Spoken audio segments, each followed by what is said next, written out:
On a la chance ce matin d'avoir avec nous deux conférencières, j'allais dire extrêmement intéressantes, mais j'allais dire que vous connaissez probablement aussi déjà, mais ça nous fait vraiment plaisir de les avoir avec nous ce matin. Donc, la première conférencière, Mme Delphine Collin-Vézina.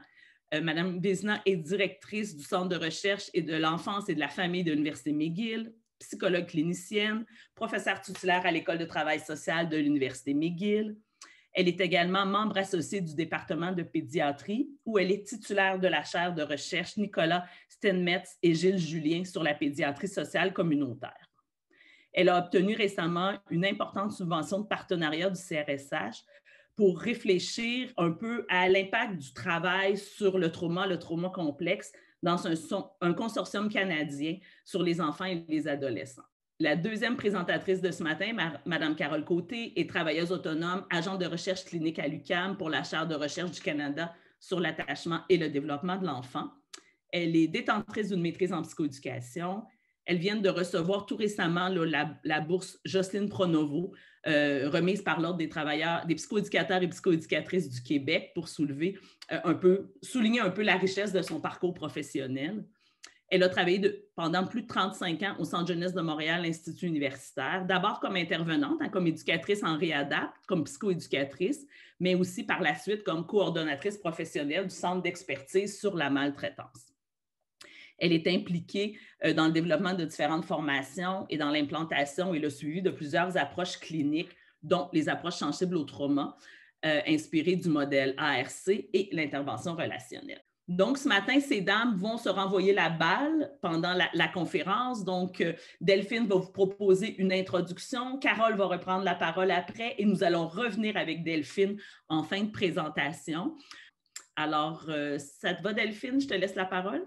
Absolument. Merci beaucoup, Marie-André. Merci pour l'invitation aussi. C'est un plaisir de présenter avec Carole, avec qui je collabore depuis de nombreuses années. Donc, c'est l'opportunité de pouvoir mettre un peu en parallèle nos expertises respectives, avoir vraiment la chance de vous présenter finalement une présentation qui s'occupe de l'amour, qui s'occupe de la place de l'affectif dans le travail qu'on fait avec les enfants placés.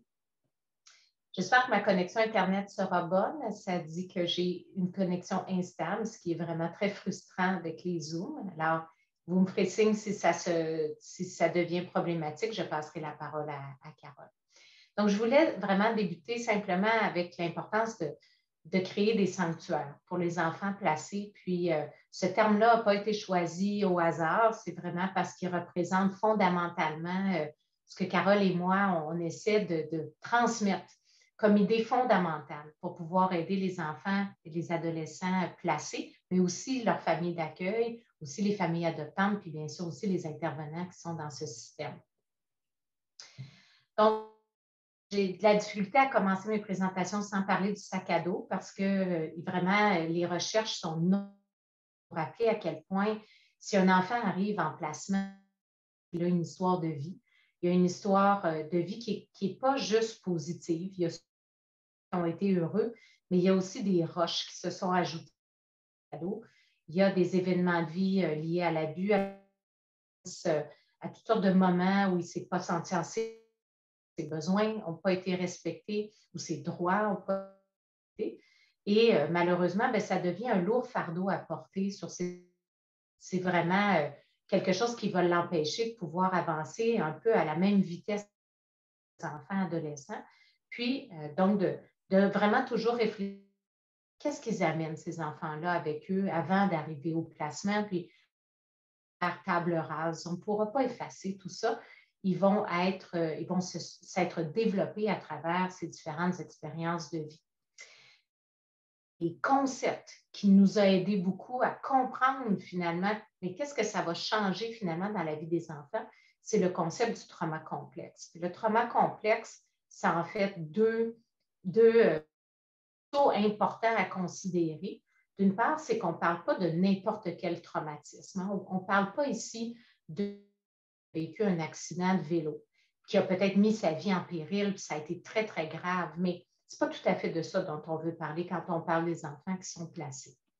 On veut parler d'événements qui vont avoir les caractéristiques suivantes. On veut parler d'enfants qui vont avoir vécu des traumatismes qui sont de nature interpersonnelle. C'est des humains qui ont fait du tort à ces petits humains.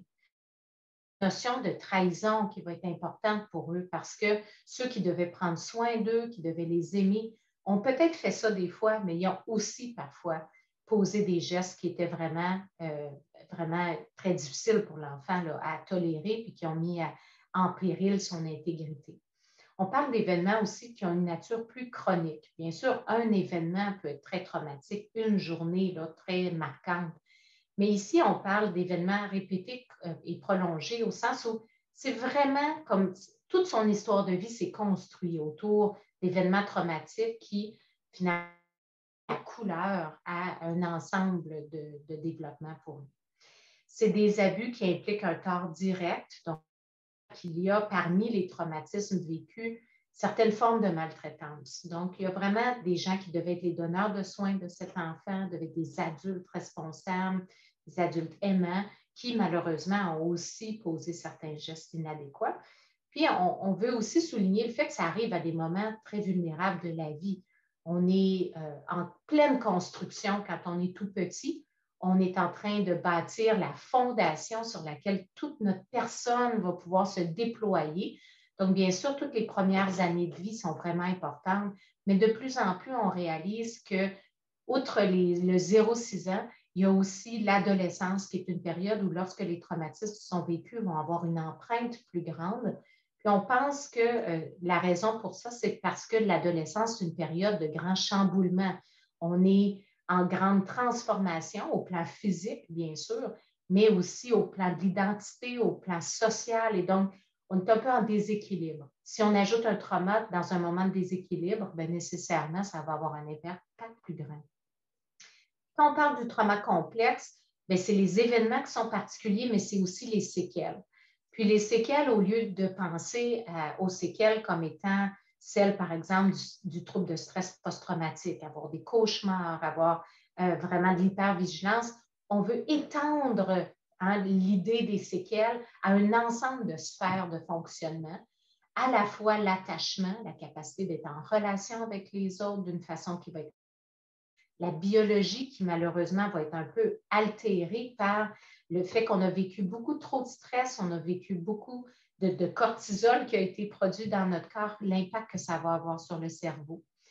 Tout le domaine de la régulation des affects, des enfants qui ont vraiment beaucoup de difficultés à gérer l'ensemble des émotions, à pouvoir l'identifier, à pouvoir vraiment en faire quelque chose qui devient comme s'ils ont la maîtrise de leur monde affectif. La dissociation qui devient un peu une stratégie pour les enfants pour pouvoir survivre psychologiquement parce qu'ils ne peuvent ni fuir ni combattre la situation de maltraitance qu'ils vivent. Toute la notion de la gestion du comportement, on les connaît beaucoup pour ça, des enfants qui peuvent être très externalisés, peuvent être beaucoup dans l'opposition, dans les troubles de la conduite, mais c'est des enfants qui peuvent aussi être à l'opposé, très repliés sur eux-mêmes, capacité à pouvoir être dans des comportements aussi prosociaux et positifs. Les cognitions de ces enfants vont aussi être altérées. On étudie beaucoup le fonctionnement exécutif, la capacité, des aptitudes pour planifier, organiser, apprendre de nos erreurs, la résolution de problèmes. On voit que les enfants ont beaucoup de défis à ce sujet-là. Et finalement, le concept de soi, des enfants qui peuvent avoir vraiment une difficulté à savoir qui ils sont, une estime de soi positive.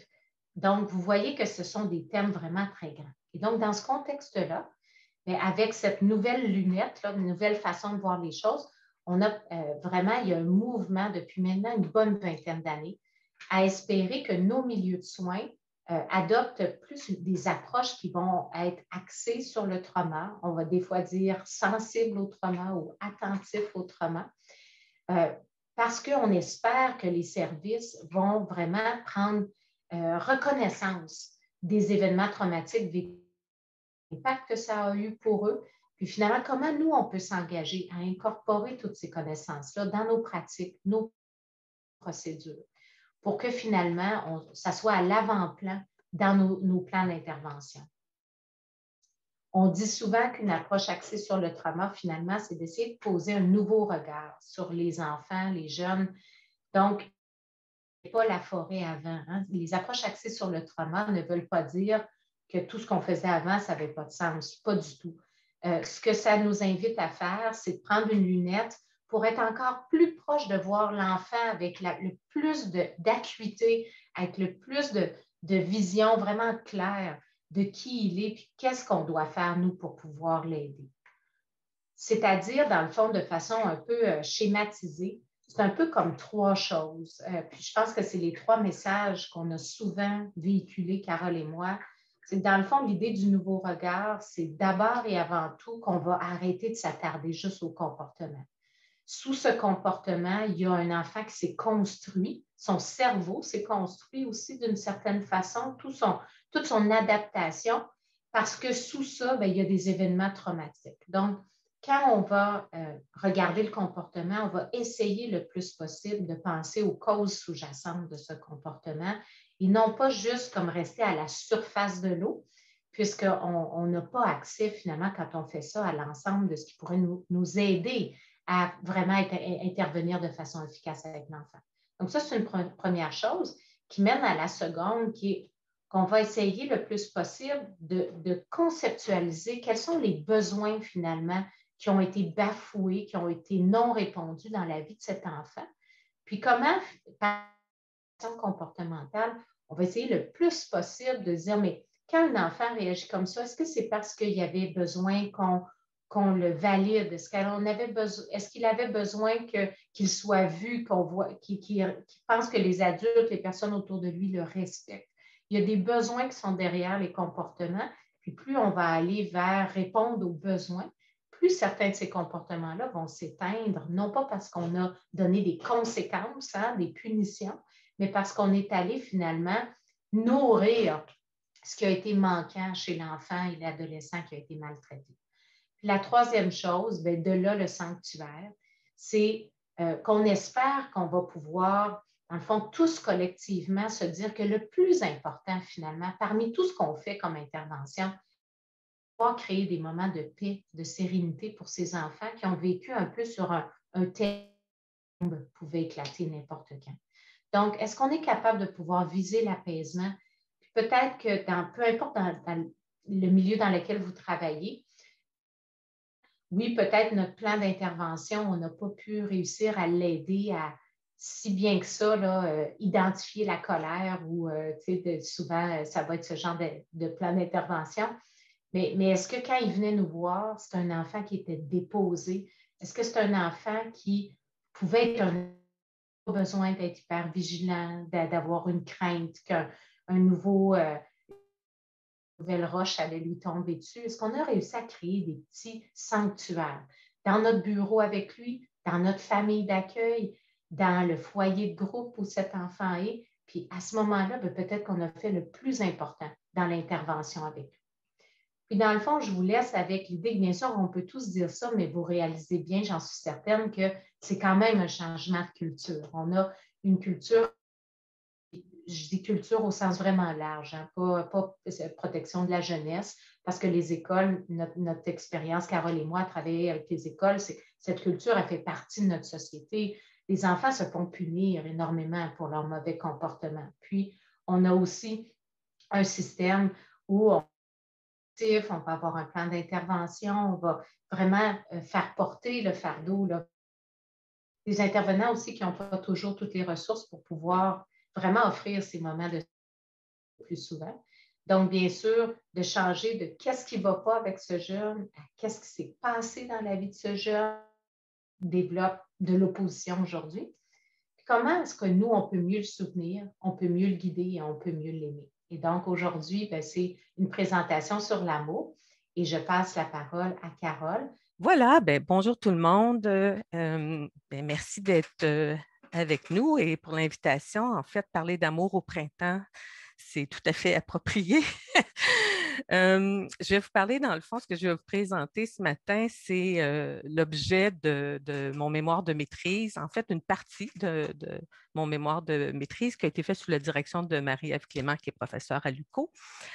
Je veux vous parler, avant de vous présenter certains résultats, du chemin qui m'a mené à cette question-là de recherche sur est-ce que les enfants se sentent aimés quand ils sont placés en centre de réadaptation. Puis je vous ai mis à droite de l'écran certaines images de à quoi ça ressemble. Pour ceux qui seraient moins familiers, en fait, au Québec, quand on parle de centre de réadaptation, on peut penser à deux formes d'images. Celle qui ressemble à une maison qui pourrait se trouver sur votre rue, où ce n'est pas indiqué centre de réadaptation.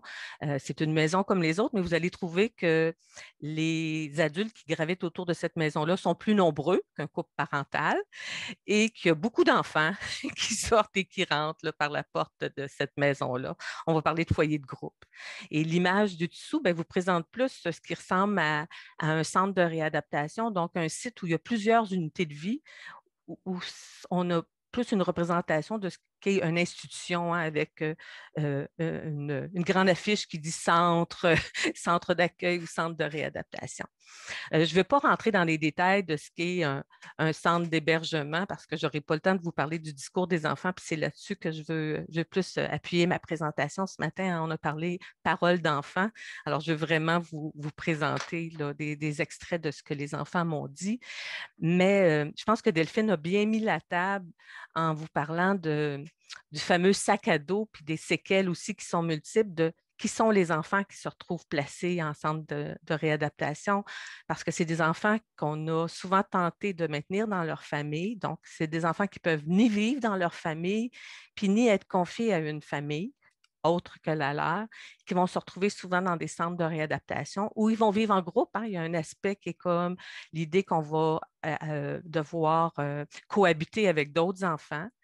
Et donc, que les donneurs de soins vont être des professionnels. Ce ne seront pas des parents substituts, mais des figures de soins qui sont embauchées pour prendre soin des enfants.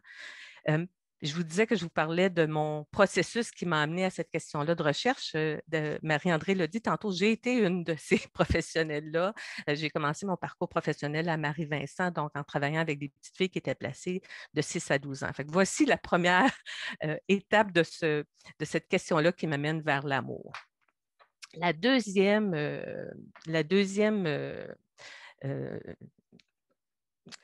ligne de tir qui m'amène à parler d'amour, c'est une présentation dans un séminaire. Il y a quelques années, ça ne fait pas si longtemps que ça, c'est une équipe de recherche qui présente des résultats. Ils ont envoyé des questionnaires à un grand groupe d'enfants, certains en famille d'accueil, certains en centre de réadapt. La recherche s'appelle « Do you love me ?» Et dans le fond, ce qu'on nous partage, c'est que les enfants placés, en général, généralement, sont satisfaits de leur placement, mais que les enfants placés en CR sont moins satisfaits de leur placement. Et dans l'équipe, moins satisfaits, ça veut dire se sentent moins aimés des adultes qui en prennent soin, se sentent moins soutenus et se sentent moins en sécurité que les enfants en famille d'accueil. Ça m'a percuté. Même si je ne suis pas surprise, ça m'a percuté. Donc, des enfants généralement moins satisfaits du placement. Les enfants en CR apprécient moins les personnes qui prennent soin d'eux et désirent moins que le placement devienne permanent. Et il y a un certain paradoxe là-dedans, vous allez voir, parce qu'ils vont à la fois rapporter moins de corrections physiques que les enfants placés en famille d'accueil. C'est ce qui est rapporté dans ces études-là quand on fait la recension de ces études, et moins d'agressions psychologiques qu'en famille d'accueil. Les enfants plus jeunes vont être encore moins satisfaits que les enfants plus vieux. Ils vont se sentir moins en sécurité, vont avoir moins de bonnes relations avec les figures de soins, puis ils vont se sentir moins bien compris. C'est ce fameux paradoxe-là, c'est que les enfants CR vont à la fois décrire une expérience moins négative, mais aussi moins positive quand on la généralise.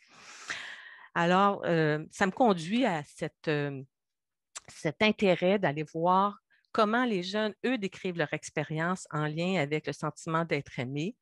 Et pour titrer ma recherche, je me suis inspirée du livre de Bettelheim, qui est publié en 1970 et qui parlait du placement résidentiel et qui disait « Parce que l'amour ne suffit pas ». Et j'ai rajouté « mais qu'il est essentiel ». Donc, cette question-là sur est-ce que les enfants placés se sentent aimés. Alors, l'échantillon, je l'ai illustré ici. Vous voyez que ce n'est pas une parfaite mixité. J'ai une fille. D'abord, vous dire qu'il y a moins de filles hébergées dans des centres de réadapt à cet âge-là que de garçons et que les unités de réadapte pour les filles étaient en réorganisation, le changement de chef de service qui a rendu un petit peu plus difficile le recrutement. Donc, 19 garçons et une fille qui ont entre 7 et 15 ans avec une moyenne de 11 ans et demi, 5 enfants en foyer de groupe, hein, l'image de la maison là, sur la rue, 15 sur des sites, 6 d'entre eux dans un centre d'hébergement où il y a uniquement des enfants de 6 à 12 ans et 9 qui sont dans un site d'hébergement où il y a des enfants à partir de 9 ans jusqu'à 17 ans. Ils sont placés depuis au moins 1 an, c'était un des critères de sélection en centre de réadapte, avec une moyenne de 3 ans et demi et ils sont depuis en moyenne 2 ans dans le même lieu de placement. Le premier placement, donc la première séparation du milieu initial, se place entre 22 mois et 12 ans avec une moyenne de 7 ans. Et ils ont vécu entre 1 et 5 déplacements avec une moyenne de 3. Ce qui est intéressant de mentionner, c'est que 9 d'entre eux ont été en famille d'accueil avant de se retrouver en centre de réadaptation. 3 de ces 9-là en ont fait plus qu'une. Ils ont fait, 16 d'entre eux ont fait 2 lieux d'hébergement différents. Donc, ils peuvent être passés d'un foyer de groupe à une unité sur un site ou inversement, ou d'une unité sur un site à une autre unité sur un site en lien avec un changement d'âge. 3 de ces jeunes-là ont fait un retour en centre de réadapte après une réunification qui n'a pas fonctionné dans le milieu familial. Dans un questionnaire, je demandais aux éducateurs, est-ce qu'il y a des diagnostics connus? Pourquoi? Bien, parce que je m'intéresse au sentiment d'être aimé, puis on a parlé de symptômes ou de séquelles en lien avec l'attachement. Bien sûr que si un enfant a été heurté dans ses relations puis transporte ce bagage-là de trauma complexe, c'est sûr que ça peut affecter son sentiment d'être aimé puis de se relier aux autres. Donc, 16 des éducateurs disent oui, il y a des diagnostics connus. Un dit qu'il y aurait un seul jeune qui n'en aurait pas. Les 3 autres, soit l'enfant n'avait pas été évalué, soit ils ne se souviennent pas là, des diagnostics qui seraient inscrits parce que je ne leur demandais pas là, de fouiller dans le dossier de l'enfant. On mentionne à peu près entre 1 et 6 diagnostics par enfant avec une moyenne de près de 3 diagnostics par enfant. Ce qu'on retrouve le plus souvent, TDAH, difficultés en lien avec l'attachement, des réactions traumatiques, troubles d'apprentissage, troubles du langage, troubles anxieux. Hein? On parlait des fameuses sphères qui peuvent être touchées chez l'enfant. Alors, ça fait une présentation sommaire là, de qui sont ces 20 enfants-là. Je vous dis que je vous présente un petit morceau. Dans le fond, je voulais vous parler d'amour. J'ai fait une analyse plus transversale des thématiques là, abordées par l'enfant, mais j'ai fait aussi après un genre d'étude de cas multiples, ce qui m'a permis de voir qu'il y avait à peu près, qu'il n'y avait pas à peu près, qu'il y avait 4 types d'enfants, 4 catégories d'enfants qu'on pouvait retrouver. Et je vais vous présenter un des axes qui m'a permis de faire cette catégorisation-là, qui est l'ancrage affectif. Donc, est-ce que l'enfant a développé des liens significatifs avec certains adultes? Puis je vais vous parler des items que je retrouve dans cet ancrage-là, parce que l'autre ancrage que je ne vous présente pas aujourd'hui, c'est l'ancrage physique. Hein, quand Delphine parlait de sanctuaire tantôt, donc de se déposer dans un lieu où on se sent en sécurité, où on se sent apaisé, c'est l'autre axe qui va venir qui va déterminer les catégories. Alors, au niveau de l'ancrage affectif, il y a 5 items, dont un qui est double, puis je vais vous les décrire, puis je vais revenir à chacun de ces items-là en amenant des verbatims d'enfants tantôt. Donc, un enfant qui aurait un ancrage affectif, c'est un enfant qui est capable de décrire le rôle de l'éducateur en y incluant un aspect relationnel. Donc, quand je demande à l'enfant qu'est-ce qu'ils font les adultes? Si je mettais une caméra, qu'est-ce que je verrais? Puis quand l'enfant me décrit un moment de vie, bien, au coucher, OK, l'adulte est où? Qu'est-ce qu'il fait? Pour essayer de voir là, comment il perçoit le rôle de cet adulte-là. Donc, il va y mettre un aspect plus relationnel. Le deuxième item, c'est l'enfant va décrire qu'il a des relations réciproques et significatives avec un ou quelques adultes spécifiques qui sont là, qui sont disponibles et non interchangeables dans le lieu de placement. Donc, il a repéré dans le lieu du placement des adultes qui sont spéciaux, qui sont importants pour lui. Le troisième item, c'est j'ai repéré ces adultes-là et en plus, je vais les solliciter quand j'ai besoin de réconfort et d'affection. Le quatrième item, c'est que je vais percevoir l'éducateur comme quelqu'un que je peux aimer puis qui peut m'aimer en retour. Quand je parlais d'item double, c'est je perçois à la fois que j'ai ces adultes-là dans mon cœur, mais je perçois aussi qu'ils me portent et qu'ils m'ont dans leur cœur à eux.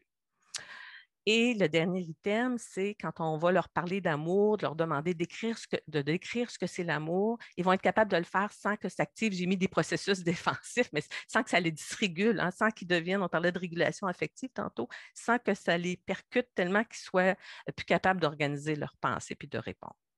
J'ai fait un petit pointillé en cercle. Ce que je veux représenter, c'est que sur les 20 enfants, il y a 6 d'entre eux qui vont présenter ces critères-là, ces différents critères-là réunis ensemble. Fait qu'il y a 6 enfants qui vont présenter un niveau d'ancrage affectif plus important que les autres. Ça ne veut pas dire que dans les 20 autres, ils ne présentent pas un ou deux de ces items-là, mais il y en a 6 qui présentent l'ensemble de façon plus importante.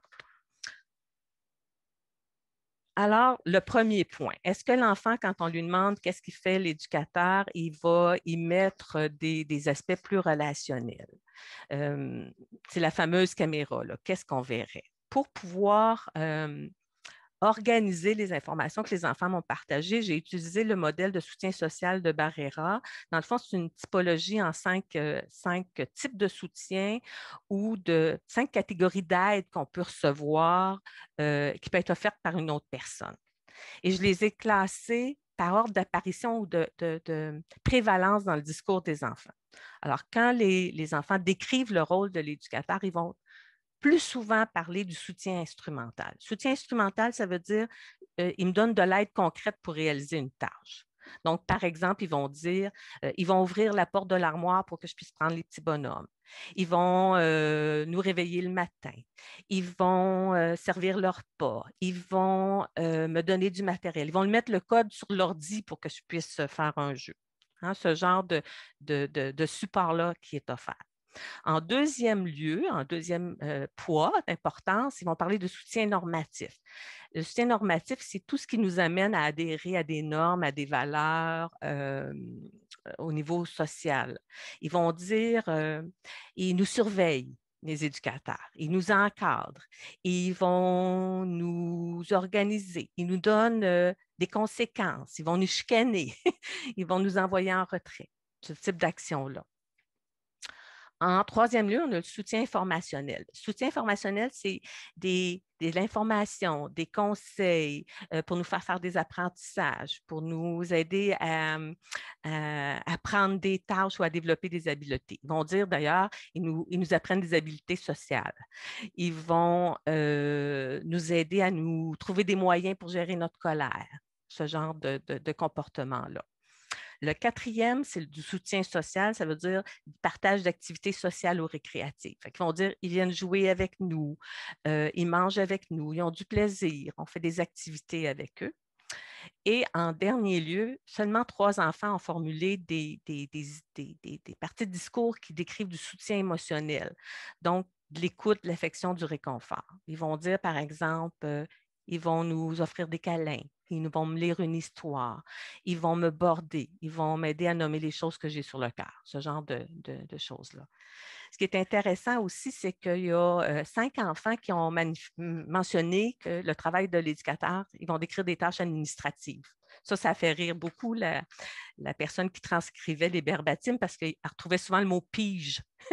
Donc, le système où les intervenants là, inscrivent les communications qui vont dans le dossier de l'enfant, qui s'est informatisé, les piges, PIJ, Programme informationnel jeunesse ou quelque chose comme ça. Là.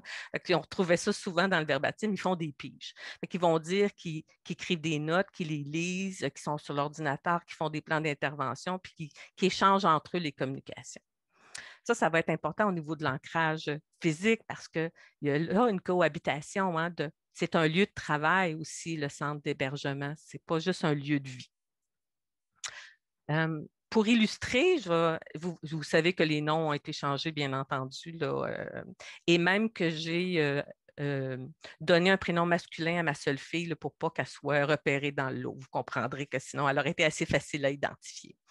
Alors, il y a Kevin, 9 ans, vous allez voir ce qui est une description du rôle de l'éducateur qui n'est pas négative en soi, mais qui est beaucoup plus fonctionnelle. Alors, il dit, l'éducateur, c'est une personne, il travaille à surveiller les enfants, on va jouer dehors, ils viennent.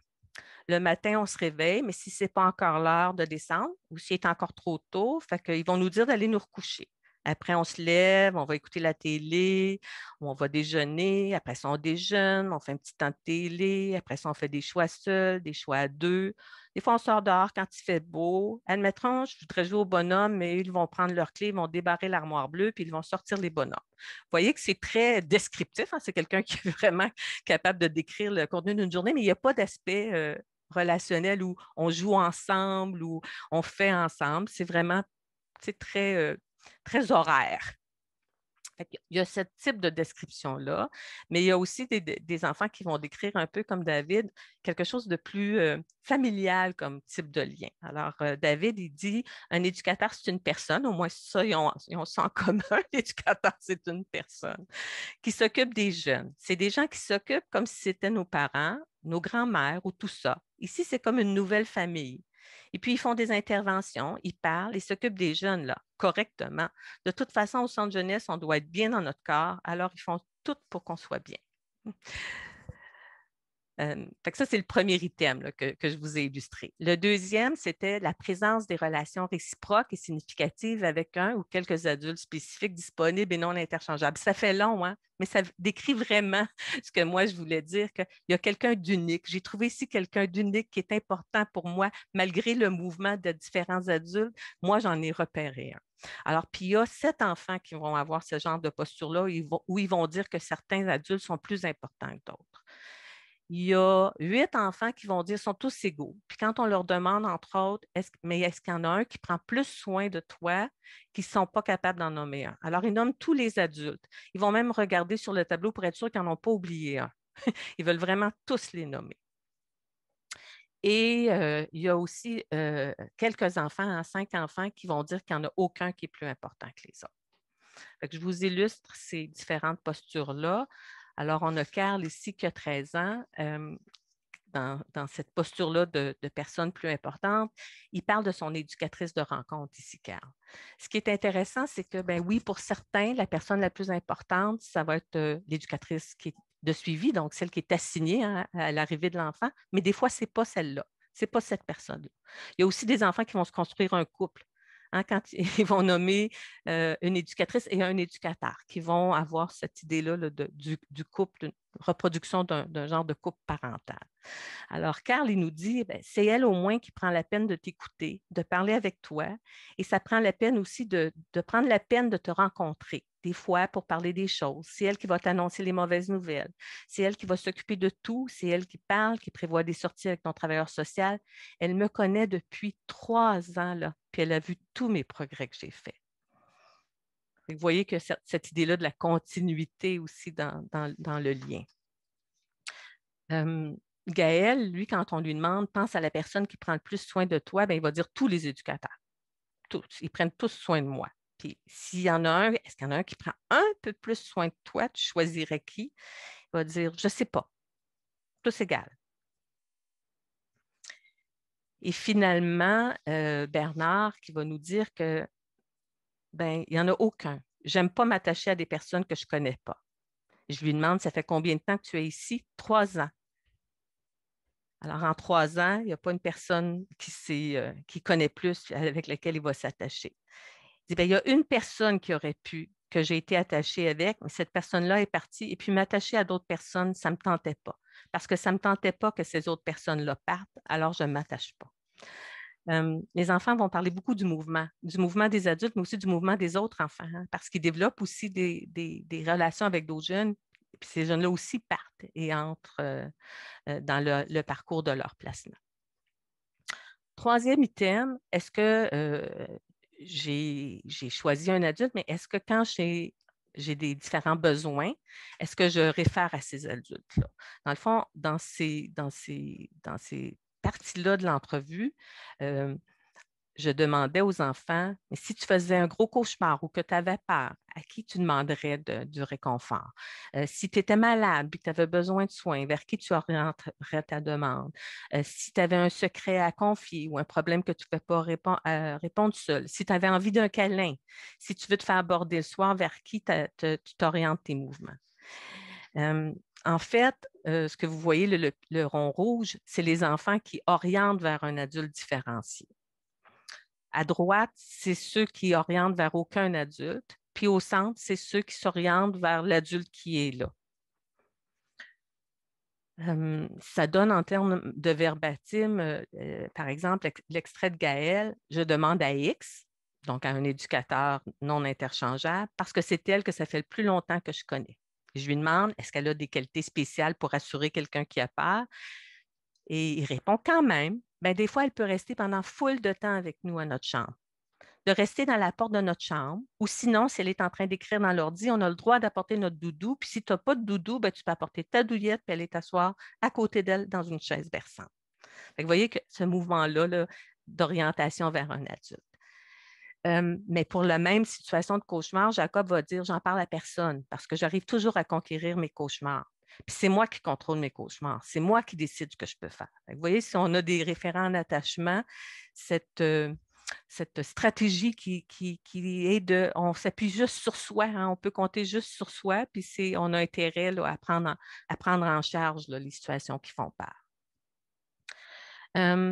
Ismaël, qui réfère plus à personne, va dire, eux, les éducateurs, parce que là, on est dans les besoins d'affection, hein, on était dans le réconfort tantôt, mais là, dans l'affection, c'est à qui tu demanderais un câlin, par exemple. Il dit, je ne te connais pas assez, tu n'es pas mon enfant. Tu n'es pas mon ami, moi, je ne fais pas de câlin. C'est ça qu'ils disent, les éducateurs. On a chacun son espace personnel. Ils disent qu'ils ont des enfants et qu'ils adorent les enfants. Ils disent qu'ils aiment ça, aider des enfants, qu'ils comprennent les problèmes des enfants et des adolescents et tout ça. Mais ils disent ça me reste comme, quoi ça sert d'être éducateur alors? Il y a des moments où c'est vraiment difficile. Je ne sais pas vraiment comment expliquer. C'est parce que moi, je n'arrête pas de pleurer à chaque nuit, moi. Puis je lui demande, est-ce que les éducateurs le savent, à quel point tu es triste la nuit? Pourquoi faire? Pour qu'ils le mettent en note puis qu'ils pensent à d'autres choses? D'autres enfants, quand on parle de câlins, vont dire que ça ne se fait pas vraiment ici des câlins. Que si on veut le donner, il faut le demander d'abord. Puis j'ai demandé, est-ce que c'est arrivé que tu demandes à un adulte un câlin? Il dit, après l'âge de 12 ans, non, mais avant l'âge de 12 ans, oui. Puis je lui demande, est-ce qu'à 12 ans, c'est encore possible d'avoir des câlins? C'est toujours possible, mais c'est gênant. Puis ça, c'est sorti chez plus qu'un enfant, avec quelque chose aussi de parallèle sur est-ce qu'on peut dire je t'aime? Il va dire non, il faut dire je t'apprécie, c'est plus poli que de dire je t'aime.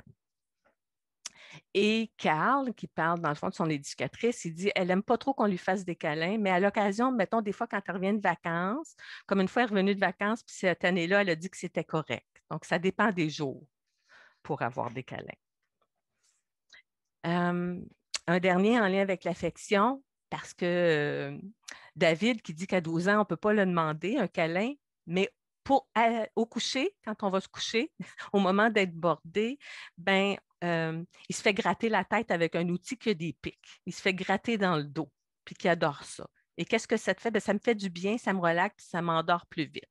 Puis je lui demande, est-ce que tous les éducateurs le font? Presque. Donc, il y a des moments où, malgré l'âge, on peut recevoir une certaine dose de contact physique sans que ça soit trop immature. Maintenant, est-ce que dans le 4e item, l'éducateur est perçu comme quelqu'un qu'on peut aimer puis qui peut nous aimer en retour? C'est cette double perspective-là que je vous décrivais avec inscris les adultes qui sont dans ton cœur. Le constat, c'est que les enfants trouvent ça plus facile de se mettre dans la posture de ceux qui aiment, donc qui ont des adultes dans leur cœur, que d'être obligés de décrire dans le cœur de quel adulte ils se trouvent.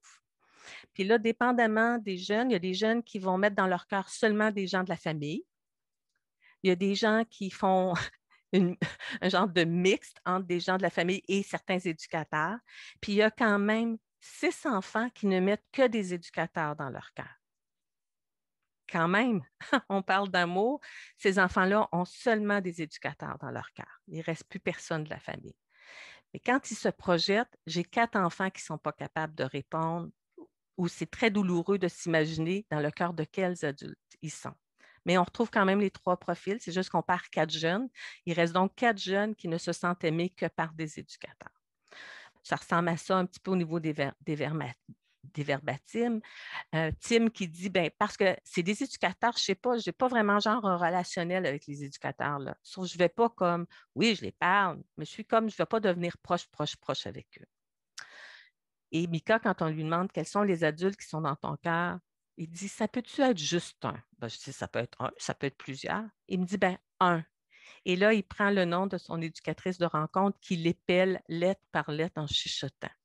Ça ressemblait vraiment à une déclaration d'amour. Ismaël, quand on lui demande dans le cœur de quel adulte il pensait être, c'est très douloureux pour lui. Il dit, je ne suis pas sûre pour être honnête. Bon, peut-être mes grands-parents ou ma mère, mon père et mon père. J'aime pas ça parce que j'ai peur qu'ils m'oublient, qu'ils m'oublient un jour. De toute façon, je ne sais même pas pourquoi je pense à ça. C'est évident qu'ils sont dans mon cœur, mais je ne sais pas pourquoi je pense à ça. Mais vous voyez qu'il a refait le switch vers « ils sont dans mon cœur », alors que la question, c'est « mais toi, es-tu dans leur cœur? » Et ça, c'est douloureux pour certains enfants de faire ce parcours-là. La dernière partie de l'entrevue, c'était vraiment sur l'amour. Est-ce que tu connais ce mot-là? Est-ce que tu veux le dessiner ou m'expliquer c'est quoi? Il y a Adam là, qui a fait, il était très fier de son dessin, il a fait un magnifique Cupidon, une image assez ancrée, malgré qu'on soit en 2020, c'est encore l'image qui vient beaucoup, 2021 même, c'est l'image du Cupidon. Tim, lui, il va dire, il va avoir cette représentation-là de c'est quelqu'un quand tu n'es pas bien. Quand tu ne vas pas bien, quelqu'un qui est là, quand tu en as besoin, qui va te le démontrer, qui va t'apprécier, qui va t'appeler, qui va prendre le temps de prendre des nouvelles, qui va prendre le temps d'essayer de venir te voir. Vous voyez, on a une compréhension de quelqu'un qui est de l'extérieur, hein, de l'endroit où je vis, qui va venir prendre des nouvelles. Mon philosophe ici qui va dire, Carl, aimer, c'est comme la vie, parce que si on n'aimait pas, notre cœur serait malade. C'est comme si notre cœur vomirait sans arrêt. Quand on aime l'amour, ben, c'est humain. Si tu n'aimes pas, tu n'es pas humain. Il y a d'autres enfants pour qui l'amour est associé à quelque chose de plus de l'ordre de la sexualité, hein, qui se passe entre adultes. Donc, dessiner, ça ne tentait pas tellement à Quentin, là, parce que ce qui lui venait à l'esprit, c'était s'embrasser ou faire des trucs sexuels. Donc, entre un homme et une femme. Et Mika, qui va me dire que c'est des personnes adultes. Et puis, je lui demande, est-ce que tu penses que des petits peuvent recevoir de l'amour? Il me dit non. Et vraiment, la citation, je pense, la plus touchante de ce que les enfants m'ont confié, c'est Ismaël qui me dit que l'amour, c'est quelque chose qui trompe les gens. Comment je peux dire? L'amour d'un éducateur avec un enfant, je pense que c'est du fake. Pour moi, c'est définitivement juste, ça trompe les gens. Je lui demande, toi, tu as eu l'impression des fois d'être trompé à 100 Je ne sais pas comment dire, mais de ma perspective à moi, l'amour, c'est comme un piège. En réalité, pour moi, l'amour, ce n'est pas exactement un piège, c'est comme un dard de venin qu'on te plonge dans le cœur, comme un coup. Ça court dans tes veines, mais à chaque fois qu'il arrive des situations trompeuses, c'est de plus en plus souffrante. Ça te ferait souffrir de la tristesse, de la dépression, mais en plus, ça te mettrait dans une colère obscure, dans une colère extrêmement obscure. Je lui demande est-ce qu'il y a des remèdes? Il dit non, pas pour moi en tout cas. Je vous laisse dans le fond sur cette citation-là. Vous voyez là, que c'est une diapo chargée, en fait. J'ai remis le A d'amour, mais aussi le A du modèle sur le trauma complexe, là, qui parle d'attachement, d'un levier extraordinaire de favoriser des expériences relationnelles réparatrices à faire vivre aux enfants. Puis, je voulais juste vous laisser sur certaines pistes que je vais développer là, probablement plus dans l'outil que je veux développer, un outil de soutien à la réflexion du bien-être des enfants placés en CR qui intégrerait cette idée-là là, de l'ancrage affectif. Mais pour ça, ce que j'ai compris dans ce que les enfants m'ont dit, c'est pour favoriser cet ancrage-là affectif, il faudrait favoriser davantage l'ancrage physique. Donc, ce sanctuaire-là dont Delphine parlait. je pense qu'il faudrait que les enfants soient encore plus partie prenante dans l'organisation de ces environnements-là. Ils parlent très peu, les enfants, de leur chambre, par exemple, de leur lieu qui serait personnel à eux dans cet environnement-là. Je me demande si l'enfant ne devrait pas avoir cette possibilité-là, qu'on suive son mouvement naturel d'orientation vers un adulte. Ce n'est pas dans nos façons de faire, là. On choisit l'éducateur de rencontre en fonction de qui est disponible, mais on aurait peut-être intérêt à suivre ces mouvements-là d'orientation. Vous comprendrez que je ne présente aujourd'hui que la perspective des enfants. Ça ne veut en rien souligner la posture que les intervenants prennent.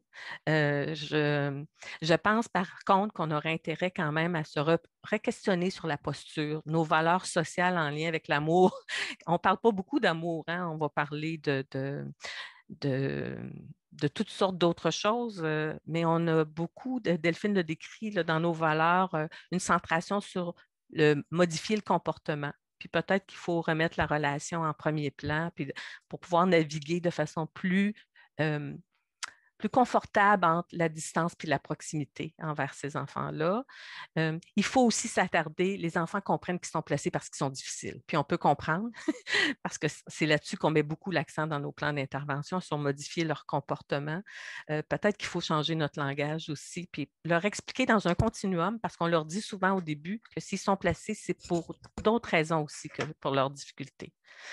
Il y a 2 enfants seulement sur les 20 qui comprenaient qu'ils étaient placés pour leur bien-être et leur développement là, en lien avec des comportements parentaux maltraitants. Et donc, c'est une invitation à parler davantage d'amour. Voilà, je repasse la parole à Delphine. Alors, rebonjour. Maintenant que Carole nous a fait cette présentation très inspirante qui nous permet d'entendre la voix des jeunes, je tenais simplement à apporter cette nouvelle contribution en pensant aussi aux intervenants, parce que comme Carole a conclu, ça ne veut pas dire que les intervenants ne font pas leur travail sans la meilleure des intentions. Ce qu'il faut peut-être penser à changer, à continuer à réfléchir, c'est finalement quel est ce rôle que les intervenants ont et comment est-ce qu'on peut les appuyer. Donc finalement, l'amour qu'on peut donner aux intervenants, c'est peut-être à travers justement cet appui, à travers des programmes qu'on peut leur offrir pour qu'ils se sentent vraiment en pleine maîtrise de toutes les compétences qu'ils doivent avoir, qu'ils et elles doivent avoir pour faire ce travail si important auprès des jeunes qui sont placés. Alors, donc, je vous parle d'amour, mais selon la perspective des intervenants. Et j'espère donc pouvoir vous montrer qu'il y a des initiatives qu'on fait, qu'on espère à tout le moins avoir un impact pour les adultes dans ce système.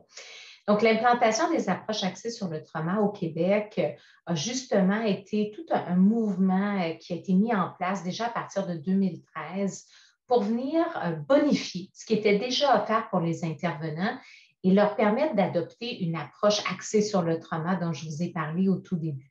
Comment est-ce qu'on peut avoir ces lunettes qui finalement vont nous permettre de pouvoir voir l'enfant, ses besoins de la façon la plus limpide possible? On a de nombreuses initiatives qui ont vu le jour, en particulier en collaboration au tout départ avec le CIUS Centre-Sud de Montréal et donc l'Institut universitaire Jeunes en difficulté. Et c'est ainsi que Carole et moi, on a commencé notre collaboration qui dure maintenant depuis 8 ans. Cette collaboration, elle visait à amener dans nos milieux le modèle d'intervention, le modèle de réflexion clinique basée sur le trauma qui se nomme ARC, Attachement, Régulation et Compétences. Et l'objectif vraiment était de pouvoir diffuser ce programme pour les familles d'accueil, mais également pour les intervenants en centre de réadaptation et en foyer de groupe. On a, au fil du temps, développé une collaboration avec Boscoville qui nous a permis de pouvoir diffuser, dans le fond, des versions de ce programme à travers donc le Québec ou à peu près l'ensemble du Québec. Comme vous voyez par les petits crochets rouges, ce sont donc les 15 CIUS et CIS dans lesquels ARC existe, des fois à différentes échelles. Donc pas toujours diffusé complètement auprès de l'ensemble des familles d'accueil et les intervenants dans les centres de réadaptation et foyers de groupe, mais le modèle ARC existe sous une forme ou une autre à travers ces 15 établissements. Donc, vraiment, juste simplement vous dire, l'approche ARC, ce n'est pas un modèle qui veut être un programme manualisé qui va venir remplacer l'expertise, l'expérience, la richesse de la programmation actuelle. C'est vraiment une lunette, donc un regard clinique qu'on va poser sur l'offre de services qu'on veut optimiser pour ces enfants et ces jeunes. Comment on va s'occuper de ces jeunes de la façon la plus sensible à leur expérience traumatique et comment on va s'occuper des adultes aussi pour que ces adultes puissent être des piliers forts qui continuent à aider ces enfants et ces jeunes. Donc, vraiment, le modèle ARC, c'est un modèle de réflexion clinique où on va avoir l'opportunité de se demander quelle a été la place des traumas dans la vie de cet enfant, quel est l'impact que ça a pu avoir sur lui ou sur elle. Comment est-ce que vraiment on a la possibilité de retrouver un meilleur fonctionnement pour cet enfant? C'est quoi nos leviers finalement? Quelles ont été nos embûches aussi à travers tout ça? Est-ce qu'il y a des programmes, est-ce qu'il y a des façons de pouvoir aider les enfants qui sont autour de nous qu'on pourrait optimiser? Est-ce qu'il y a des relations, des personnes qui vont être, dans le fond, des vecteurs positifs dans la vie de cet enfant? Alors, vous voyez, c'est vraiment une façon de pouvoir réfléchir. Puis, en général, on réfléchit autour, dans le fond, de certaines cibles d'intervention que vous voyez ici à travers la maison ARC. C'est sûrement donc la diapo la plus importante pour comprendre ARC, c'est-à-dire que vous avez ici dans un schéma l'ensemble des objectifs qu'on va essayer de poursuivre pour stabiliser, pour renforcer dans le fond, les capacités de l'enfant de pouvoir rebondir des événements traumatiques. Donc, c'est un modèle de résilience, c'est un modèle basé sur les forces, où on va vraiment tenter de capitaliser sur ce qui va permettre de solidifier tout ça. Alors, comment les adultes s'engagent envers cet enfant? Quel est le type d'information? Hein? C'est pour ça qu'éducation est là, d'information qui va permettre à ces adultes de pouvoir mieux avoir une lunette claire pour voir l'impact des traumas dans la vie de l'enfant. Comment est-ce qu'on va stabiliser cet enfant à travers des routines et des rythmes qui vont lui permettre de se sentir en sécurité? Et à partir de là, on va donc avoir des cibles qui vont viser à la fois à développer les compétences au niveau de l'attachement, régulation et donc les compétences de cet enfant, ce qui, en bout de ligne, donc, on espère, peut aider l'enfant à mieux intégrer ses traumas et continuer son chemin de vie. Alors, là où on s'occupe, disons, du bien-être des intervenants, puis là où pouvoir leur donner de l'amour à eux aussi. Et quand je dis intervenants, c'est aussi famille d'accueil, là, bien sûr, puisqu'on a donc ce programme qui a été développé aussi pour les familles d'accueil sous le grand leadership du CIS de Lanaudière et des intervenants qui y sont.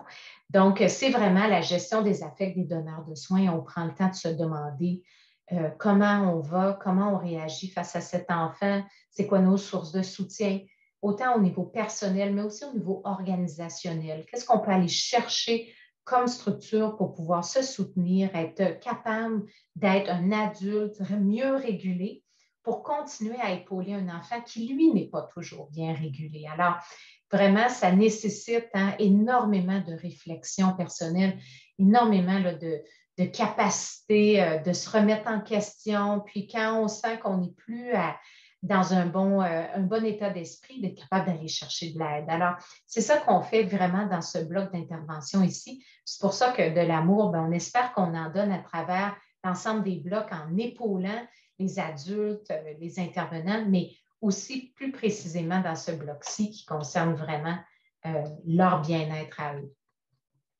L'implantation de ARC, elle vise vraiment pas juste à ce qu'on équipe les gens au tout début, mais ce qu'on vise, c'est vraiment un continuum pour que le modèle ARC reste vivant, qu'il reste intéressant puis d'actualité, mais que les gens aussi aient l'impression qu'ils bâtissent leur coffre à outils pour continuer à adopter cette lunette axée sur le trauma de façon constante. Alors oui, il y a une formation initiale, mais ce qu'on a vraiment développé, c'est cette notion à travers les différents centres d'offrir, oui, du soutien clinique, de la supervision, mais aussi d'offrir l'opportunité de joindre une communauté de pratiques locales, donc dans un CIUS ou un CIS, pour que les porteurs de ARC, ceux qui deviennent des leaders à travers donc leurs différents établissements, puissent avoir un lieu où ils sont. Donc, ils s'enrichissent les uns les autres à travers un partage, à travers un approfondissement. On espère, donc on a pu le faire une fois, on espère pouvoir le refaire lorsque la COVID sera derrière nous, c'est de pouvoir organiser une communauté de pratiques provinciales où ces leaders qui travaillent dans différentes parties différentes régions de la province peuvent se rejoindre pour une journée où il y a vraiment un partage très intéressant des différentes pratiques, des différents outils qui ont été développés pour pouvoir épauler les familles d'accueil et aussi les enfants et les adolescents placés en centre de réadaptation et foyer de groupe. Et finalement, on a un symposium qui est donc un événement pour entendre les meilleurs experts sur la question. C'est un symposium qu'on veut bilingue, qu'on veut vraiment très centré sur la pratique, très appliquée, et qui cette année sera le 18 et 19 mai, tout en mode virtuel. Donc, si vous êtes intéressé, bien sûr, vous pouvez tout simplement aller sur notre site web www.traumaconsortium.com. Donc, c'est vraiment ce qu'on espère faire. Puis, dans le fond, je voulais simplement vous laisser avec quelques éléments où on voit que peut-être il y a des éléments qui fonctionnent de ce modèle-là ARC qu'on roule depuis quelques temps. Alors, d'une part, on a regardé l'impact chez les familles d'accueil. Ce qu'on réalise, parce que c'est un groupe d'intervention auquel participent les familles d'accueil, pendant 12 semaines, ils ont une rencontre avec des intervenants qui les aident à travers l'ensemble des blocs que vous avez vus de la maison ARC. Et ce qu'on réalise, c'est qu'entre le pré et le post, donc avant ce soutien-là de groupe et à la fin, après 12 semaines, les familles d'accueil notent ou perçoivent une diminution des problèmes chez les enfants qui sont en placement. Comme vous voyez, quand même, des diminutions qui sont pour la majeure partie significatives. Et pour moi, comme clinicienne, c'est peut-être la prochaine diapo qui me parle le plus, c'est-à-dire que ce sont les mêmes données, mais là, ici, vous avez le score total. Et c'est un questionnaire qui nous permet de savoir si l'enfant présente des problématiques qui sont jugées dans la normale, qui sont limites ou qui sont cliniques. Puis le clinique ici là, est représenté par la zone grise.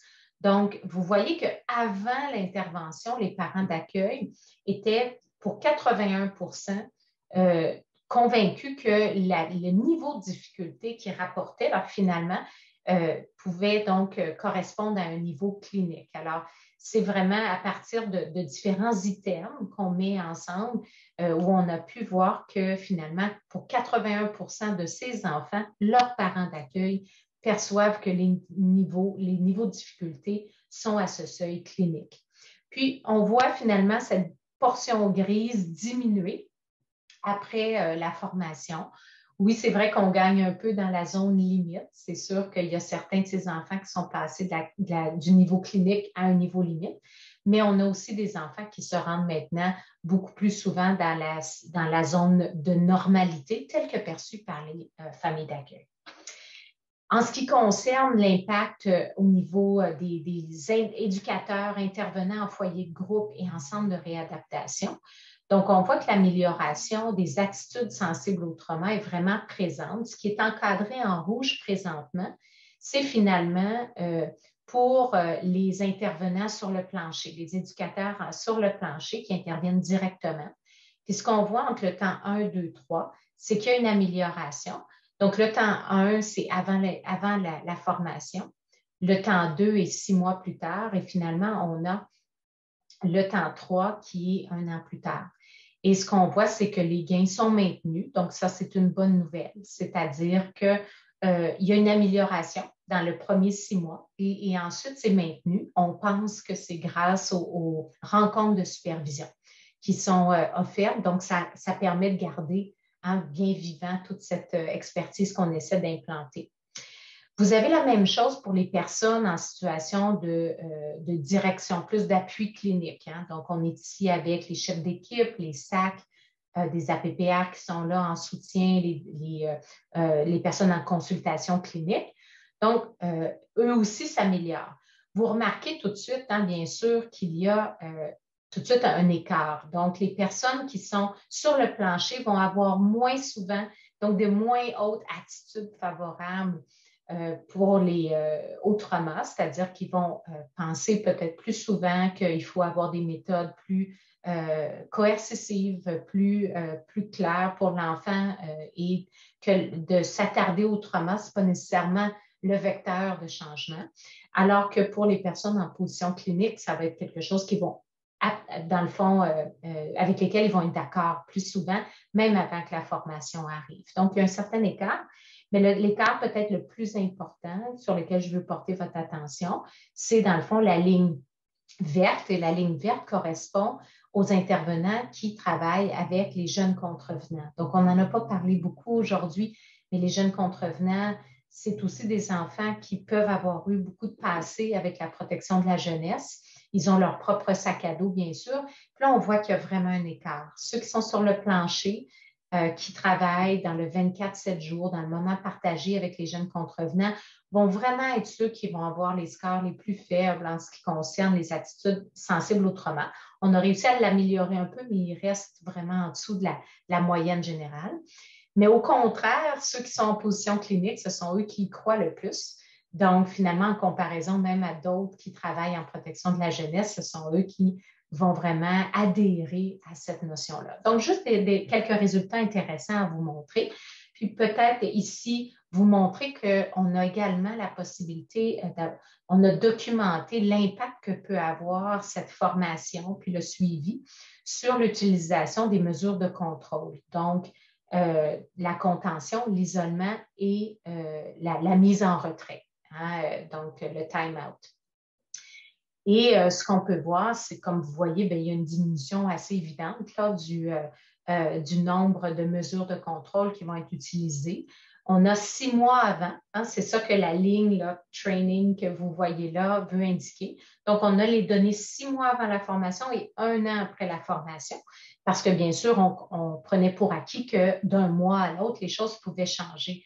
Alors, notre objectif était de voir, quand on prend une moyenne sur 6 mois avant, puis qu'on compare avec 12 mois après, est-ce que là, on voit quelque chose de différent?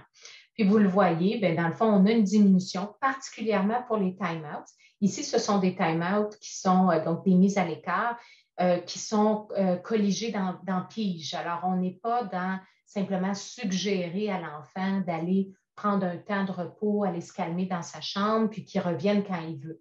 C'est vraiment un temps dans la chambre qui va débuter et finir lorsque l'adulte le décide, ce qui, dans des approches axées sur le trauma, est considéré comme quand même une mesure de contrôle. Puis, donc, c'est aussi colligé dans pige, donc de façon administrative, comme une mesure de contrôle également, puisqu'il y a une mise à l'écart. Donc, on voit vraiment la grande diminution.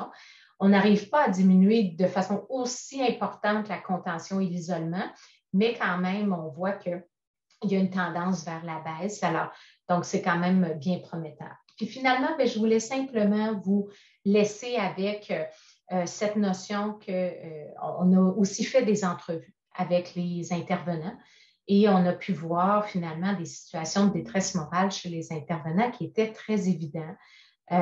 Parce qu'il y a plusieurs facteurs finalement systémiques et organisationnels qui leur causaient de la détresse. Puis on avait une partie de l'entrevue qui permettait d'aller chercher un peu cette notion de détresse morale. Et les raisons pour lesquelles les intervenants parlaient de détresse morale, c'était parfois lorsqu'ils avaient l'impression qu'il y avait un manque dans le fond, de considération pour les besoins des jeunes, donc vraiment des inadéquation entre les besoins des jeunes dont ils s'occupent et les décisions systémiques, organisationnelles, légales. Par exemple, d'avoir un jeune qui est très, très bien apaisé dans un milieu, mais maintenant il a 14 ans, donc il doit changer d'unité simplement parce qu'il est rendu à l'âge limite de cette unité. Puis comment ça ne fait pas de sens vraiment au niveau plus clinique, puis pour répondre aux besoins de cet enfant. Le manque de temps et de ressources, hein, on ne sera pas surpris, a été mentionné énormément. Être témoin de collègues et d'autres professionnels dont les actions, selon eux, nuisent au bien-être des jeunes. c'est souvent un collectif, on est plusieurs personnes. J'imagine les familles d'accueil auraient pu dire ça aussi, peut-être des fois être très alliés avec le travailleur social au dossier, puis des fois pas être convaincu non plus, pas avoir cette alliance-là. Donc, il y a d'autres adultes qui gravitent autour de ces enfants, puis on peut être plus ou moins en accord avec la façon qu'ils interagissent avec eux. Tout l'accompagnement à la cour, toutes les procédures judiciaires étaient vraiment des moments là, qui les rendaient des fois dans cette détresse morale, à ne pas être sûr que le système allait vraiment les aider, mais plutôt avoir des peurs que ce système puisse les retraumatiser lorsqu'ils avaient à, par exemple, témoigner à la cour. Puis être témoin de la contribution du système à perpétuer des souffrances prévisibles et évitables. Puis dans les exemples qui pouvaient être donnés, c'était vraiment par exemple, les visites supervisées ou non supervisées, que différentes personnes peuvent avoir l'impression qu'ils sont plus nuisibles finalement qu'aidantes.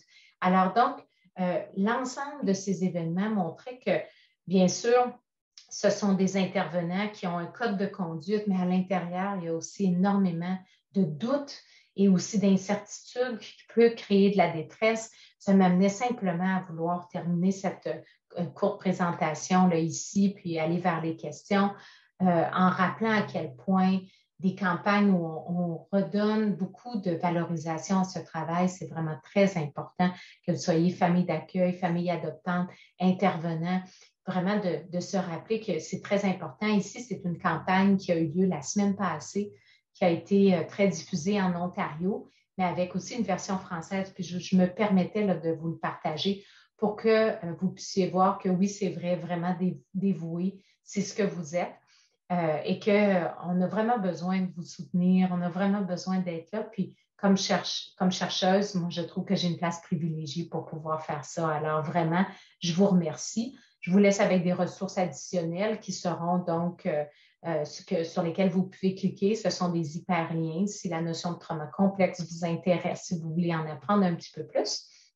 Et donc, finalement, aussi des livres comme la Bible, si on veut, là, pour vraiment ce qui se passe en anglais en ce qui concerne le trauma complexe, mais vous avez aussi notre livre en français qui, à notre connaissance, là, est le seul qui a pris une approche vraiment là, très empirique, puis à pouvoir donner beaucoup d'informations basées sur la recherche, mais de façon assez pratique aussi, pour parler du trauma complexe, comprendre, évaluer et intervenir. Alors, merci beaucoup. Vous avez nos courriels pour pouvoir nous rejoindre. Ça a été un plaisir d'être avec vous. Je vous remercie de votre participation, invité qui était en grand nombre ce matin pour cette conférence. Je remercie Carole et Delphine pour leur présentation vraiment inspirante. Comme toujours, avec des réflexions qui vont nous permettre d'avancer, de prendre soin des enfants placés, mais aussi des adultes qui prennent soin de ces enfants-là. Donc, merci beaucoup. Pour les gens qui ont assisté à la conférence, je vous invite à consulter le site de l'équipe pour voir nos 2 prochaines conférences printanières du mois d'avril et du mois de mai qui vont nous amener dans l'univers des parents d'accueil, mais aussi dans l'univers de l'adoption internationale.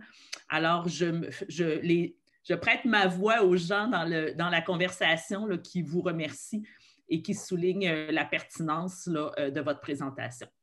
Alors, merci mesdames, à une prochaine et on se revoit pour la conférence du mois d'avril. Merci beaucoup.